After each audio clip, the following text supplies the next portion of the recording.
Welcome to Conversations with Barbara. Thank you for tuning in. With me today is Dr. Robert Reece. He's here to talk about his new book, Strong Medicine. Welcome to the program, Bob. Thank you very much, Barbara. I'm pleased to be here.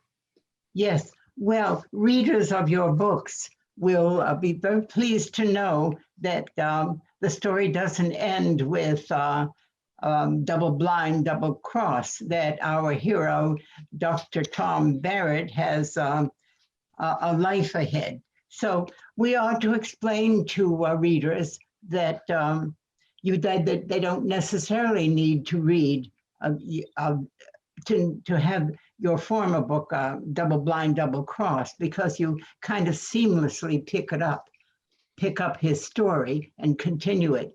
But I wanted to ask you whether or not when you finished writing Double Blind, Double Cross, were you thinking of extending the story, writing about another aspect, or did that come later?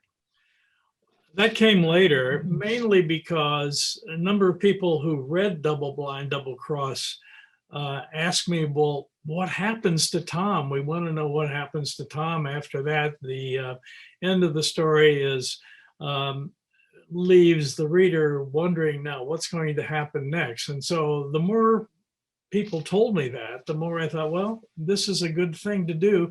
And I think it gave me a chance to think through what Tom could be doing in his next phase of his life. And it became very clear that what he needed to do was to go after the pharmaceutical industry, which had treated him so badly in Double Blind, Double Cross.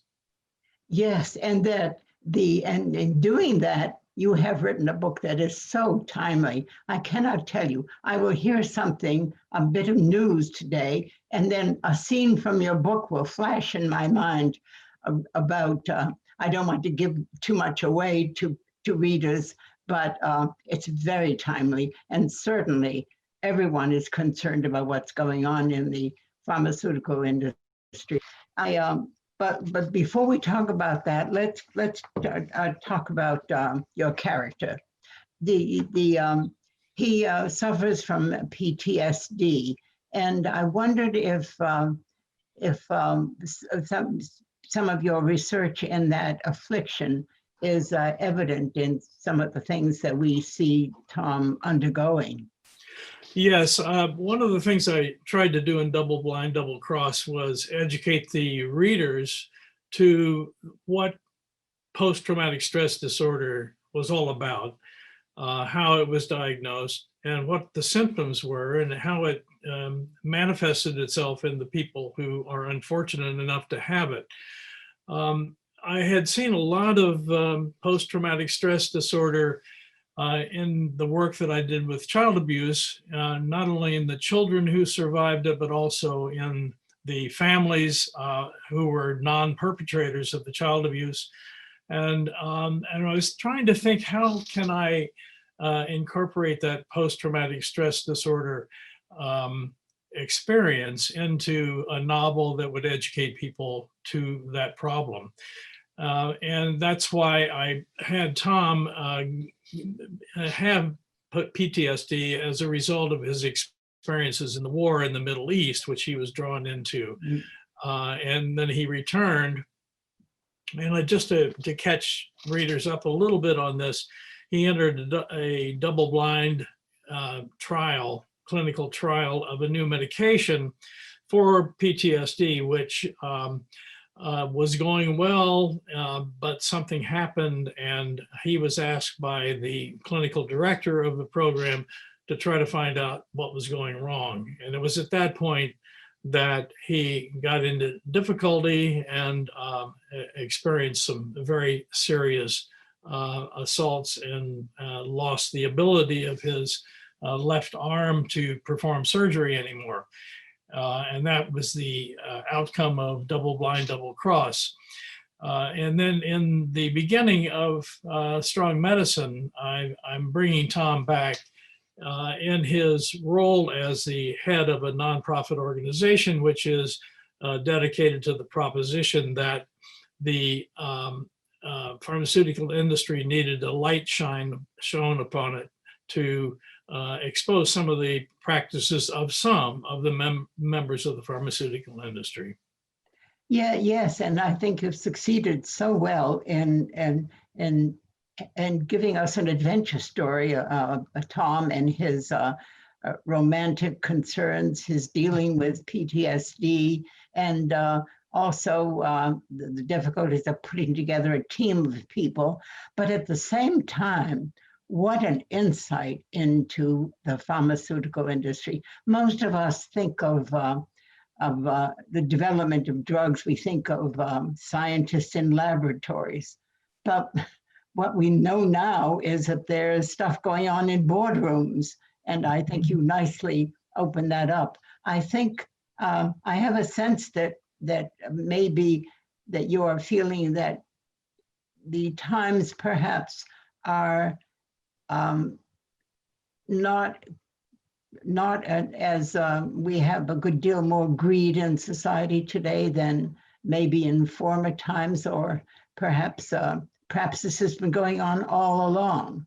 But you do deal with this, and so can you tell a viewer something about what you have discovered about the pharmaceutical industry?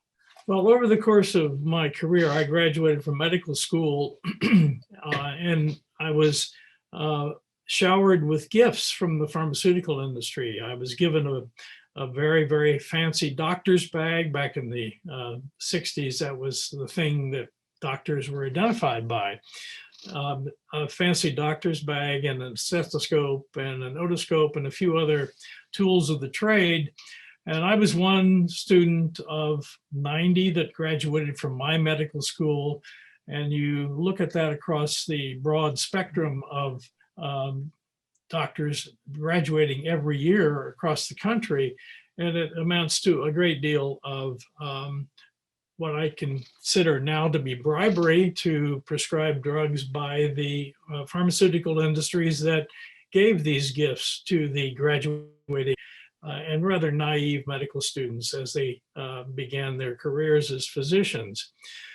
And then over the course of time, I was more and more concerned about how much the pharmaceutical industry was doing to influence prescribing practices of physicians by offering special trips and conferences, providing meals, providing conferences in the hospitals all over the country that would have the drug sales persons being there to take credit for having provided food and a speaker who oftentimes was actually paid by the pharmaceutical industry to promote the drugs that they were interested in.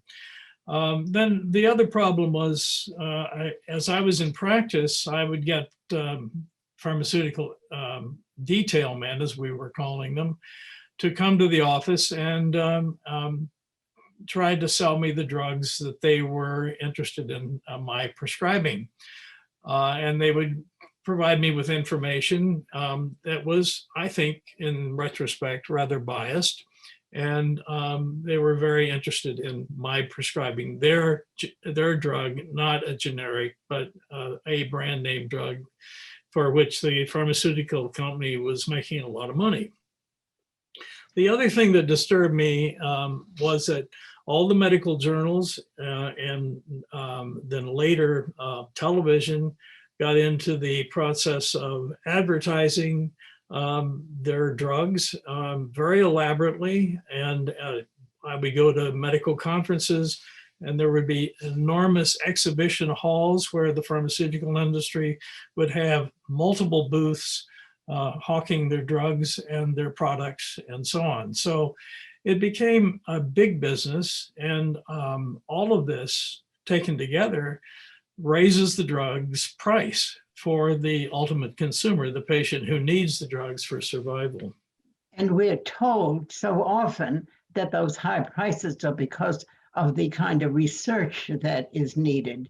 I see that that's not so. They're not, the price is not high just because of the research. You also in your book talk about the kind of advertising to direct advertising to consumers. You mentioned later in the book when which is really a wonderful piece of civic education. One of your characters is a senator who then is putting together a bill in Congress, which that whole scenario is a wonderful lesson in how a bill becomes a law. And one of the demands of that bill is that statutes get restored to prevent direct advertising. Why do you think that's not a good thing, to advertise drugs directly to consumers? Well, first of all, the cost of that kind of advertising has to be huge, because every time you turn on the television, every evening that I watch television, which I don't do a whole lot of, but I do enough to know that the advertising of drugs is a major player in the advertising of various products. Those ads do not come cheap. They are very, very expensive to produce, and they always show people after taking a particular drug being gloriously happy and enjoying life more than they ever had before. But they don't really tell you about the reason the drug is being advertised. Oftentimes you have to search very hard to know what the drug is even for. So there is an enormous amount of money being spent advertising drugs in this fashion, and it really is kind of misleading. And the ads always end with a statement. Ask your doctor. And when you ask your doctor about these drugs, they often don't know what drug you're talking about. Many doctors are now using generics as their frame of reference rather than brand names. So it's a very disingenuous way of promoting a product, and it's driving the cost up. Again, as we watch the prices of drugs go up. Now, it's true that research and development is expensive, and the drug companies do this. And what my book is not trying to say is that all pharmaceutical industry people are bad. There are some bad apples in any professional activity. And what I'm trying to do is point out that there are certain areas that should be improved. And my prescription for that comes up in the bills that you mentioned earlier, that a couple of Congress people have introduced to address this problem. Yes, and it is the case too that your readers are going to get a wonderful education, not just about the bad guys, but how drugs go from the developer, the scientist, into being production and delivery by the pharmaceutical companies. So and while doing that, I think what's really great is that it's always a good story. So when it's a page turner, so all of this becomes exciting, and it is so I've said this before, it's so timely. We are going to be seeing, I hope, legislation coming up, and it will make us all able to really contact our representatives and maybe add our voices to the argument. So why then, you could have written a nonfiction book? Why a novel? Why characters? Well, I think the quotation that I recently found by Richard Powers, who has written several very, very good books, award-winning books. His quotation is that you don't win an argument with people with facts. You win an argument, or you win their belief by telling a good story. And it's this idea that prompted me to write all the books that I have, because I think that the arguments that are set forth by scientists, as sound as they may be, are often hard to grasp by the general public, or boring. And the story of the individuals who are affected by things that happen in medicine are often much more persuasive to get people to understand what should be done and what can be done to alleviate that situation. So I think the story of the various people in strong medicine, the people who came forward as a result of the website that PharmaTruth, the nonprofit that Tom is heading up, these people who are actually real people who are having problems with access and pricing of drugs, insurance issues, and so on. These people coming forward and telling their story first to PharmaTruth and then to panels in Congress, I think are much more persuasive than just cold arguments that are made in the medical literature, the scientific literature, or even in the newspapers. I quite agree. The fact that that you have a character's death that motivates her daughter to become involved is very moving, and those stories are absolutely, they're stories we hear from our friends and neighbors. So it's a very realistic novel that you have written. And so turning to one of the things too, I think that you've accomplished is to kind of help us break the stereotypes. We think of doctors as being reasoning machines. You've shown that they are human beings, fallible, and also not so easily maybe, but tempted by the kinds of things that the pharmaceutical companies do, the kinds of gifts. It's an insight there, and that we have, and it isn't usually the way we think about professional people or people who are CEOs of corporations. We tend to think of them as being kind of formal instead, and your character, who is the CEO, breaks that stereotype. We see him as not a very solid individual. Yeah, hardly a solid individual. Reggie Warner, who is I would say probably the villain of the book, who owns a pharmaceutical company. It's based in Cambridge in the book. Really is interested in one thing and one thing only, and that is to make a pile of money. And he is not a very lovable character, shall we say, and he unfortunately is pricing a new antibiotic that is good for those kinds of organisms that are resistant to other antibiotics. He's pricing this way out of sight. And luckily, a young woman who is a pharmacologist and joined this company of his comes along and finds that his tactics and his ethics are, to say the least, not up to par.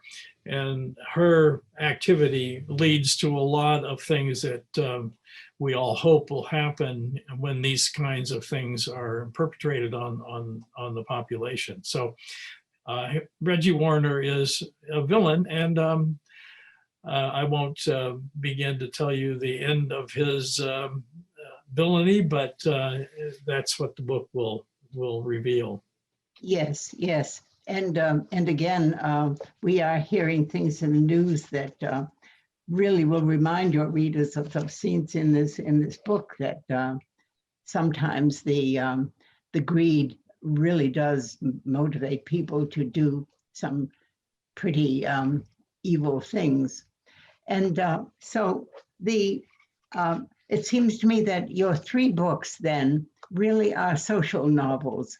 I think of To Tell the Truth profoundly talks about the need for legal reform. And you have characters there who are struggling with those issues. And they're really fully, they're not flat characters. They're round, they're fully, they're complicated. And then again in Double Blind, Double Cross, there's the social problem, the terror of the horror of war, and the PTSD affliction that so many men come back with. And then we have this the story of the pharmaceutical company and strong medicine. So you are, I think of you as a social reformer. Do you? Well,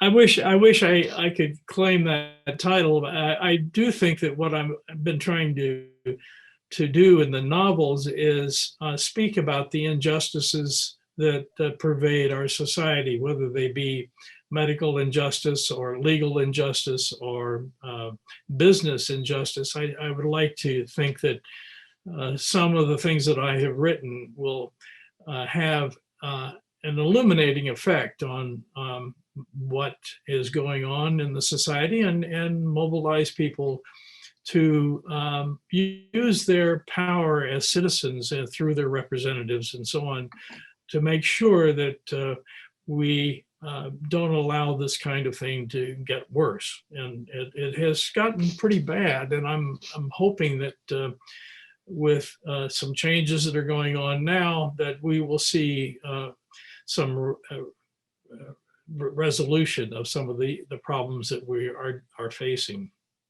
Yes, you're speaking about citizen action.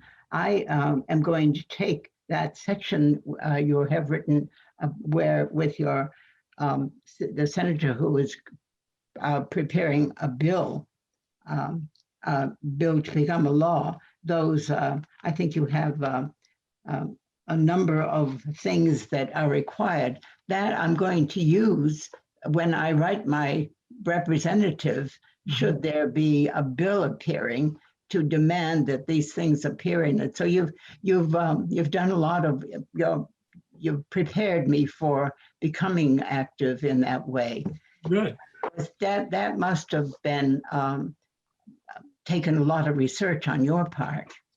Yes, it did. The whole book did, despite the fact that most people think that fiction writing is you just tell a story and invent characters and so on. But in a book like this, it does require that you have knowledge of the subject matter before you dive into it too deeply, because otherwise the story will be viewed as absurd. And you can't have an absurd story if you really want to tell a good story. It has to be true to life and it has to be accurate.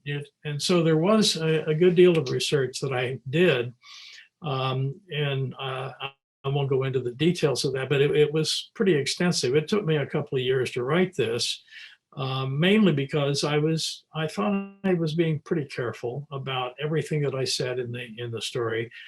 But there's an awful lot that in the story that is reflected in the news of the day for over the past several years. And I think that the whole business with the opioid epidemic has made the news regularly for the last 3 years. And that is included in the story because one of the characters is an addicted woman who unfortunately became addicted because she had surgery and she was prescribed opioids for the relief of pain after surgery. And she was prescribed too many of these, and she got hooked. And as a result, she was considered to be an addict and had to go into a treatment program.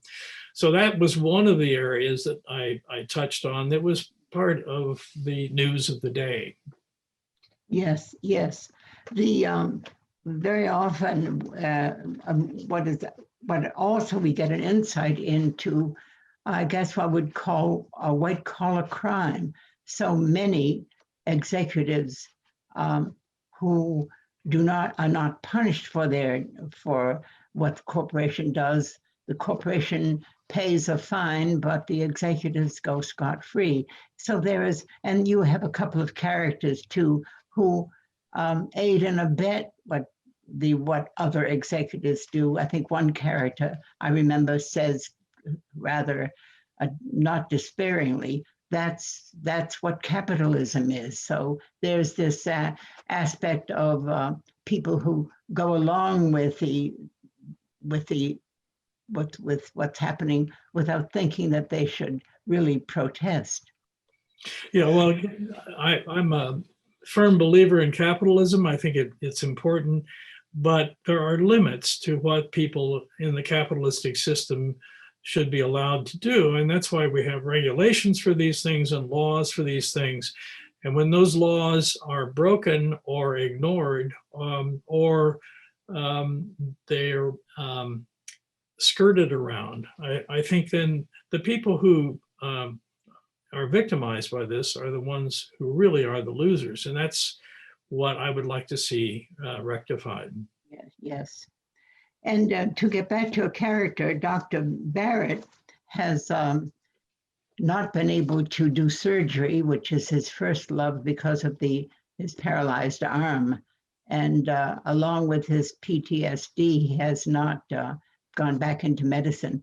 But there's a glimmer of light. There is at the end of the story, toward the end, he discovers there's something in the field of robotics that might change his life. So, are we looking forward to another novel? It's very interesting. One of my neighbors sent me a copy of a New Yorker, which is about a year old. It's all about robotic surgery. She said, this is a good stimulus for you to write your next novel about Tom Barrett and his experience in robotic surgery. And I'll consider it. I'm not sure what I'm going to do yet in the next few months or even years. I think viewers who are would-be writers might want to know something about your writing practice. How you said it took you a couple of years to write this book. Do you write every day? Do you have a place where you go? Do you need a muse, or is it just disciplining yourself to sit down and write? Well, you see where I'm sitting is where I write. And this is my office over my garage in Falmouth. And I do more than writing here. I do practically all of my emailing and social business. But you ask, do I write every day? I don't. And now a lot of writers do. And a lot of writers are much more disciplined about being sure that they sit down every day and write. I can't do that. I have to be in the right frame of mind to sit down and write. And oftentimes it comes to me what I'm going to write about as I'm going to sleep at night. I will sometimes say, oh yeah, that's what I should do in this next chapter. And then I'll remember that in the morning and come and put it into some kind of a form. But I do think that I have to be disciplined in that I am very careful about self-editing. I have an editor who also edits. I have a wife who also edits. And speaking of muses, she tolerates what I do and is very helpful in advising me whenever I run into a problem of one kind or another. But it's the actual people who write for a living, and I don't consider that, since I had medicine as my living. those people, I think, do sit down every day and write, even when they don't feel like it. They do it because it's the only way they can continue to improve their writing skills.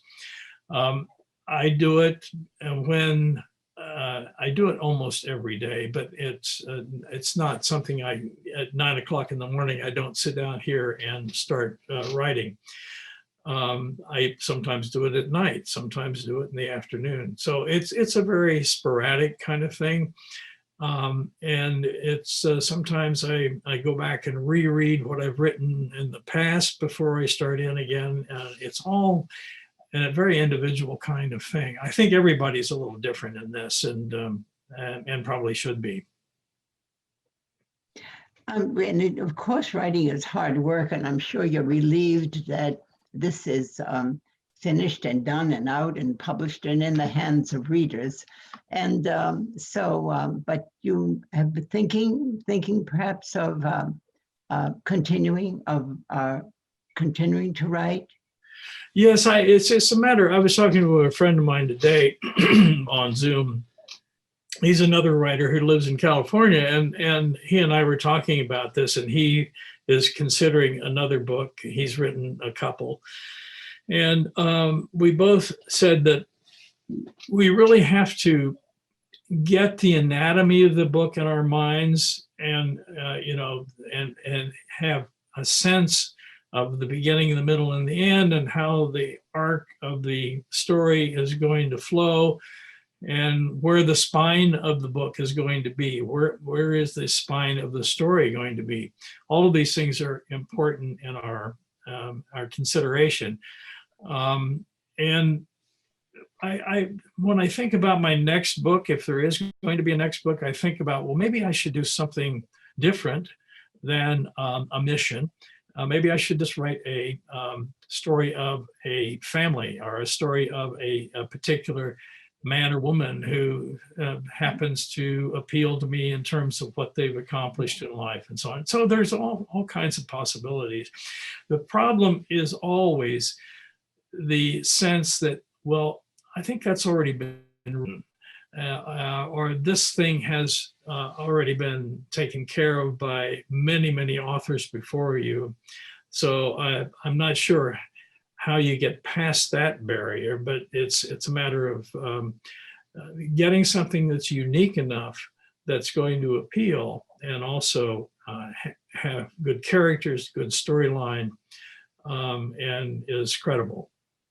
Yes, what you're saying makes a lot of sense. I recall the dictum of the poet Ezra Pound to writers: make it new, make it new. Mm-hmm. And that's possible because literature is there, and there are only a limited plots that we can write about that have to do with the human condition.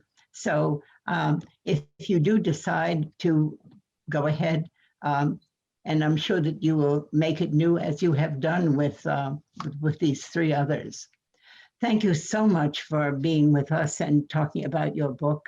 And viewers, thank you for tuning in. And once again, this is Strong Medicine, Dr. Robert Reece's new book. And thank you for tuning in. And thanks, Bob, very much. And good luck with your endeavors. Well, thank you very much for your usual wonderful interview. Thank you. Thank you for tuning in to Conversations with Barbara. And I look forward to seeing you again next time.